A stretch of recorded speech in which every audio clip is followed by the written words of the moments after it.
Some things in life are complicated. For instance, microphone. Some things in life are complicated. Some things are very simple. During the...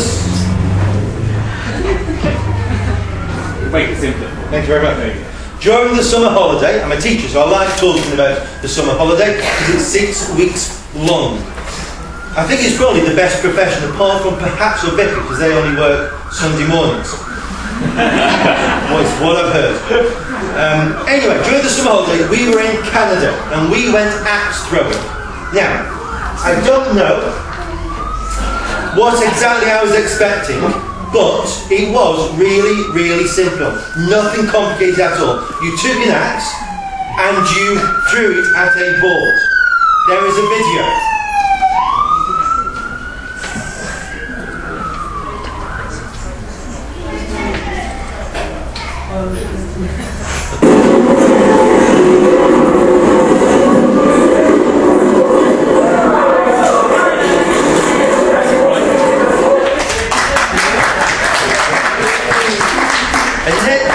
Very, very well. Excellent aim. Another reason I should be afraid of her. I've always been a little bit afraid of her. Now she can throw an axe with pinpoint accuracy. It was simple. It did exactly what it was supposed to do. And throwing an axe was simply throwing an axe. If you get a chance, by the way, it was brilliant. You have to make sure there's no one in front of you when you throw that for obvious health and safety reasons. The passage that was read this morning about Jesus dying on the cross is a simple message. I will embellish on it, but it is simple. Jesus Christ, who some call the Messiah, who some recognise as God, incarnate on the earth, dies on the cross. The cross is simply a method of execution. It's a horrendous method of execution, one that many have described as the worst that mankind has yet managed to invent. But the end result is that the person being crucified dies a painful, torturous death. That's it. Without it, and without what comes next, Christianity is about a nice man who said nice things about being kind to one another, loving one another, caring for people who are less fortunate than yourself. It's nothing more than joining the Mickey Mouse Club. Back in the heyday of the Mickey Mouse Club, before Justin and Brittany joined it, Jimmy Dodd, took me ages to find a picture of Jimmy Dodd with someone called Annette, by the way.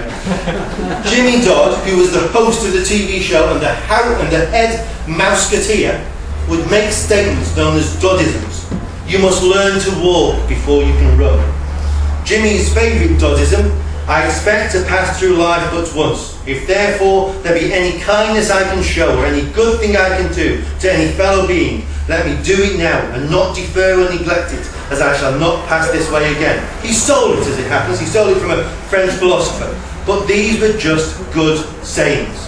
The cross and the message of the cross, though simple, is much more important than that. The cross is central to the Christian faith. Without Jesus dying on the cross, there is no Christianity. I like Christmas. For those of you who are counting, it's exactly 10 weeks. Look in your wallets, they will soon be very, very empty. I've said things like, don't take Christ out of Christmas. I think it's clever. I wish I thought of it myself rather than stealing it. But you can sort of cope without Christmas. I like those stories Jesus tells. I like the one about the coin and the sheep and the son being lost and then found. I think that's clever. I like one who's got no control of the coin. One is just plain daft, the sheep. With the exception of Sean the sheep, all sheep have always been stupid. And the one willfully walks away, the son. But they're all found and they're all welcomed back. It's clever. But Christianity could sort of cope without the stories. The cross, though, is central. Without it, there is no Christianity. The cross is the whole message. Without the cross, we are not forgiven. Our sins remain with us. We are separated from God forever. We are not healed. We are not made one with God. We remain sinners, alone at best, punished at worst forever. The cross, as the song says it all. So this is a simple message. But we're dealing with Jesus here, and Jesus is clever. So it's not also quite as simple as that. Some things are not so simple. Some things in life are complicated no matter how much you try to understand them. Women, for instance, they're complicated. Men, fairly straightforward. Generally speaking, only think about a few things at any one time. Some would say can only think about one thing at any one time. From the obvious, to food, to sleep, to perhaps football if they really have to food, to sleep, etc. Women, though, hidden depths. Some things I've discovered, they say one thing and they mean something else. The word fine, for instance. How are you? I'm fine. Oh, no. That doesn't mean that. I've been married to Annette for around 20 years. Okay? Yeah? Give it 10. I've yet to understand, yes, I'm fine. I know what the problem is. It's me. But I don't know what I've done sometimes. No, nothing is wrong. Means, yes, of course there is something wrong. It's you. You're an idiot. What are you doing? There is more to the cross than just the cross. Even if it wasn't brilliant enough in the first place. Take some examples. The soldiers spit at Jesus. Do you know what spitting does? Do you know how many diseases you can get from being spat at? None.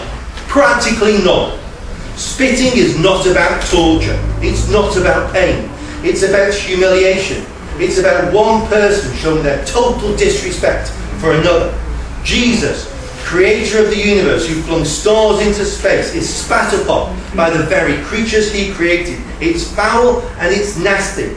Jesus, though, allowed himself, something I may come back to in a little bit, to be spat upon. Jesus allowed this to happen for us. Jesus took all that humiliation, all of the disrespect to the cross, and he nailed it there. Jesus has a crown of thorns placed on his head. I forgot to keep nodding at the moment, I do apologise. Jesus has a crown of thorns placed on his head. Not a crown befitting the royal Son of God who he is, but a crown of thorns that are painful. Throughout the Bible, thorns are linked to sin, but they are not representative of sin. They are representative of the consequence of sin. I'll say it again. The thorns do not represent sin itself. They represent the consequence of sin. When Adam first betrays God, he is told that the ground is cursed and will now produce thorns and weeds in Genesis 3. In Numbers 33, when Moses is telling the Israelite people to purge the land of godless people, he says that if the land is not purged, the people will have sharp hooks in your eyes and thorns in your sides. It happens again and again in Proverbs, in Matthew. The crown of thorns is the crown he wears because of our sin. It's the consequence of our sin. He is becoming king for us at this point. King of all the sin in all the world that's been placed on him. King of sin because of us. Because of the consequence of our sin. Jesus was perfect, sinless. The crown of thorns is the image of all the sin being placed on him. By us. For him to wear as he goes to the cross. Jesus allows this to happen. Above his head on the cross is a sign for all the world to see. A sign written in Hebrew, Latin and Greek. A sign written so that whoever walks past could read it. A sign that did not say, "This man says, I am the King of the Jews," as the leading priests wanted it to say, but a sign that says, "Jesus of Nazareth, the King of the Jews." A sign for anyone to see, to read it and know. Some read it and understand. Up and down the centuries they've read it and they've understood. Others simply ignore it and walk away. If you ignore a sign, though, that doesn't mean that the sign isn't true. If there's a sign that says danger, cliff, that means there's a danger because there's a cliff. You can ignore it and you have a tendency to fall off the side of the cliff. If you ignore the sign above Christ's head, you do it at your own peril. If Christ had looked down from the cross, he would have seen his clothes being ripped beneath him, shared out amongst them, gambled over and discarded. Jesus on the cross is therefore naked before the world, before his mother, before his disciples, before the soldiers who'd beaten him, who'd spat on him. He is to feel the indignity and disgrace of a criminal. And yet, unlike the other two either side, he is no criminal and should feel no indignity. He's not a criminal and so should feel no disgrace. But he allows this to happen. He takes all of this. He endures all of this for us. The point of crucifixion is more than just torture and death. It is about being shamed. Being naked, strung up for the world to see, is the greatest shame. Jesus takes our shame. All the bad things we've ever done when no one is watching. All those bad thoughts we've ever thought and not said aloud. He takes those as well. The personal. He takes our sin with him to the cross. Nails it with nails that he chose to the cross. He takes our hidden sin, our hidden shame, and bears it for us on the cross. Jesus is offered a wine-soaked sponge. Jesus is thirsty and he is in pain. Jesus is human after all. He has abandoned the crown of heaven, the glory of his perfection, the clothes of a king, to be human for us. On the cross, Jesus is teaching us a lesson. He's telling us that he understands us. He knows what it's like to be human, to feel the things we feel. Jesus has been alive on the earth for 33 years. He's endured sadness and happiness, sorrow and joy. And now he endures pain. He's crying out. He's crying out that he understands us.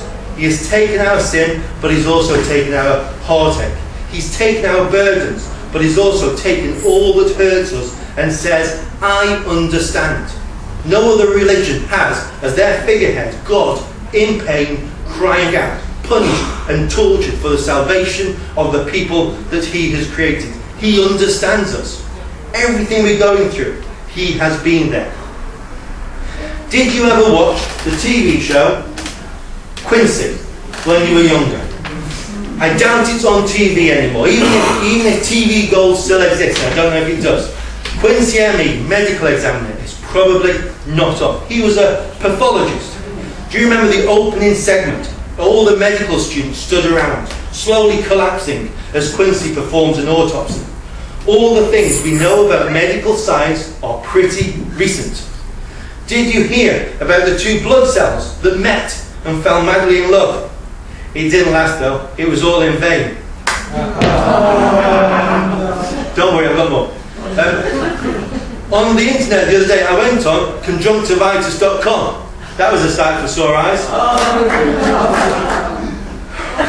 Two more. Just two more.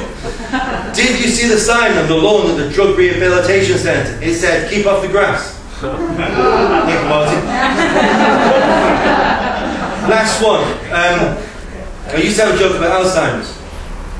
No, I can't remember. The things we know about medical science is pretty new. A few years ago, you wouldn't have laughed at those jokes. Many of you didn't laugh then either. That's fine.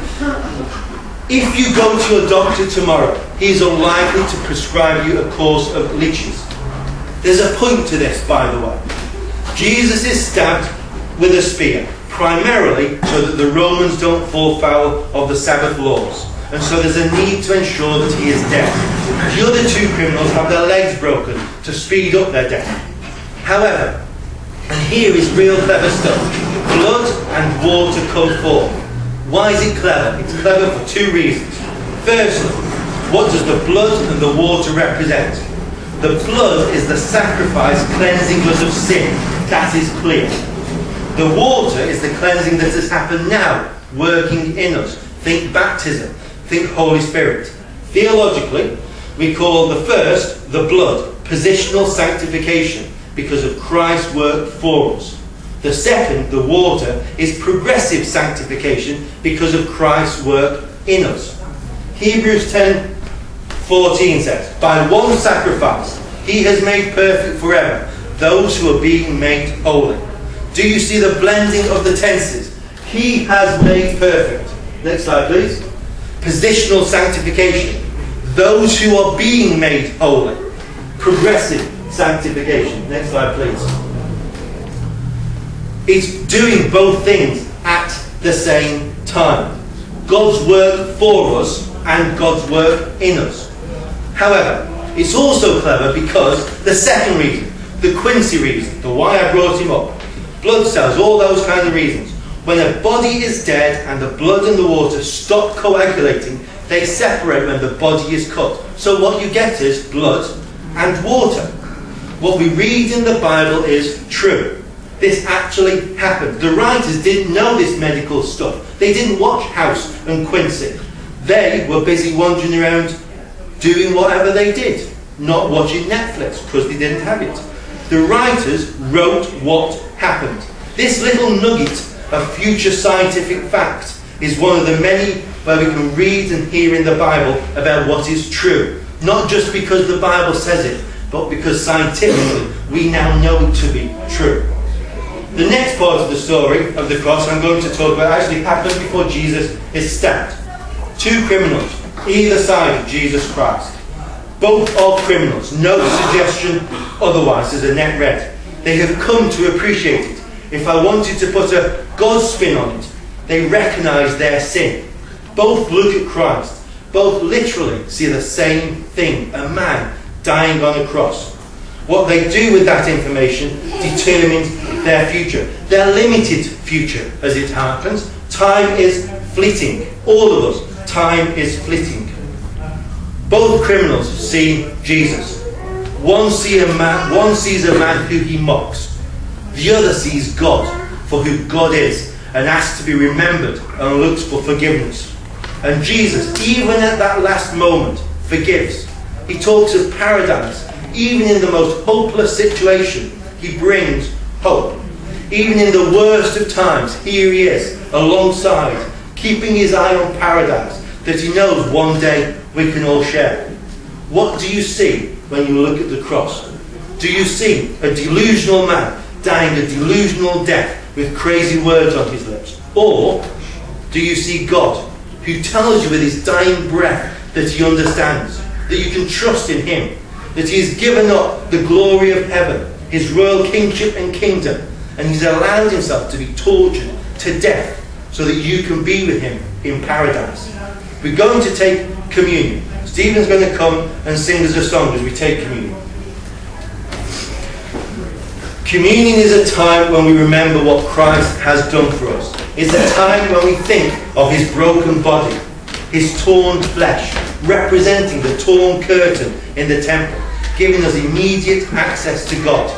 It's a time when we think of his shed blood, which washes away all of our shame, all of our wrongness, all of our sin. It's also a time of promise.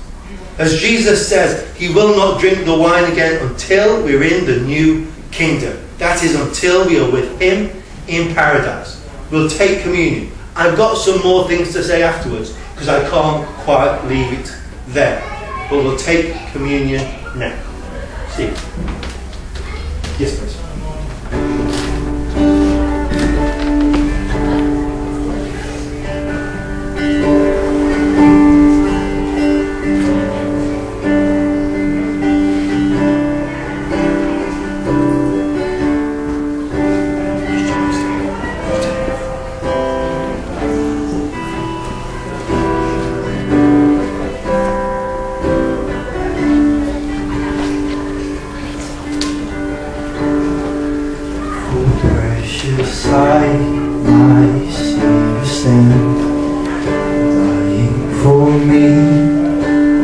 Outstretched hand, oh precious sight, I love to give. Remembering salvation's day, remembering salvation's day. Though my eyes linger on the scene, may passing time and years not steal the power within, which impacts me, the freshness of its mystery, the freshness of its mystery. So may I never lose the wonder, the wonder of the cross. May I see it like the first time, standing as a sinner lost, undone by mercy, and left speechless, watching wide-eyed at the cross. So may I never lose the wonder of the cross. Behold the God and crucified, perfect sinless sacrifice.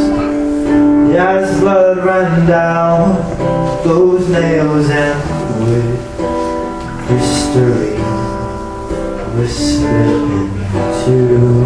Yes, history was split in two.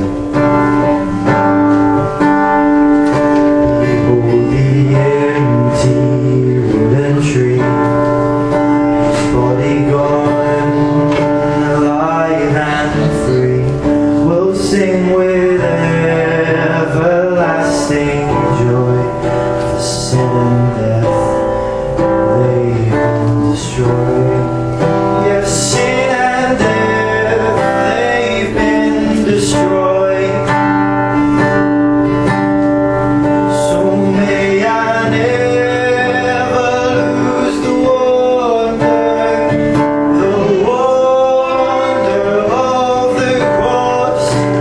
May I see it like the first time, standing as a sinner lost, undone by mercy, and left speechless, watching wide-eyed at the cross. So may I never lose the wonder of the cross. Behold the empty wooden tree, his body's gone, alive and free. We'll sing with everlasting joy, for sin and death they all destroy. Yes, our sin and death, they've been destroyed.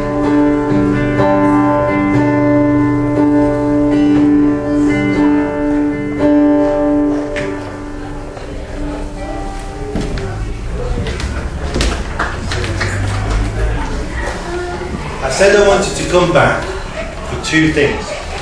The first is, what is the application of what I've just said? There's a slide with the words of what we've just heard. Jesus has died for us.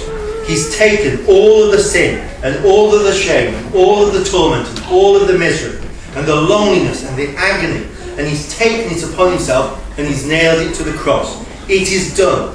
It is over. What that means is we no longer need to be burdened by life. No longer need to be bowed down by the difficulties that life brings. We can stand tall. We can stand proud. We can stand forgiven and set free. Look at the cross. We are left speechless, staring wide-eyed at the cost of the words from the line. We can stand up. We should stand up and tell the world what he's done for us. That salvation comes through only one person, and his name is Jesus Christ. And then the final thing, before I finish, because you can't finish there. This requires me to stray into next week, because I have to talk about the next chapter. Because this isn't the end of the story. The story which should logically end with, and he died, doesn't. Because in 3 days' time, the tomb is empty. The grave clothes are left behind, and Jesus Christ, King, Ruler, Creator, is resurrected from the dead. It means that death does not win. There's no trick here.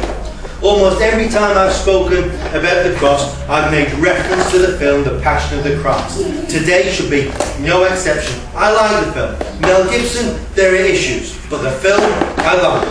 There's one major drawback, one major error in the film, and it's the portrayal of the Roman soldiers. They're portrayed as this drunken, brawling rabble. They were not. The Roman soldiers were the first real professional army.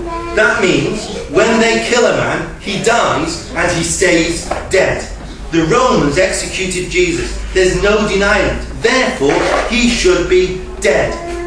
but he's not. He's overcome death. That means that what he says can be trusted. That means all the things that he's ever said can be trusted. It means that it's not just words. It's not just Mickey Mouse Club happy thoughts and happy things to make the world a better place. It means he wins. I asked Hannah while we were sat at the dinner table on Thursday night waiting for the chicken Kievs to cook. Hannah was making them. I have a limited repertoire with cooking. Have you ever had smash and beans and sausage all mushed up together? It's my speciality. It's the only thing I can cook as it happens. It's been handed down from generation to generation. It's the only thing my father could cook. It's the only thing I could cook. Stephen's got a better repertoire as it happens, but there are traditions. Day-old bread being one of the most obvious ones. Anyway, I asked Hannah that question that I asked moments ago. What do you see when you look at the cross? And without batting an eye, she said nothing, because he's not there. He's not there because he has won. He's not there because he's overcome everything, even death. I've asked Stephen to sing a song at the end. I initially asked him to sing an Elvis song. He does a wonderful Elvis impression, especially with the song I suggested. He's not going to do the Elvis song. One day maybe, if you pester him enough. You get the chance. The Elvis song is from the end of a film called It Happened at the World's Fair. The lyrics say, happy ending, give me a story with a happy ending. When boy meets girl and then they never part again, but live forever happily like you and me. Hard luck stories get me so upset, like Romeo and Juliet. I'm not smart enough to figure why some folks enjoy a real good cry. Happy ending, give me a story with a happy ending. That's exactly what we get in the story of the cross. We get a happy ending. There's no way this story should end well. It's Jesus on the cross, and yet what we get is a happy ending. And what's the best part of it all is we're part of the story. We're part of the happy ending because we get access to God, access to Jesus. He who has restored us, who saved us, forgives us, who's healed us, and above all, because he did it for it and chose it and went to the cross because he loves us. That's why he did it. Jesus will always be there for us because he loves us and he showed the world by dying on the cross. Stephen will now sing the second best happy ending song.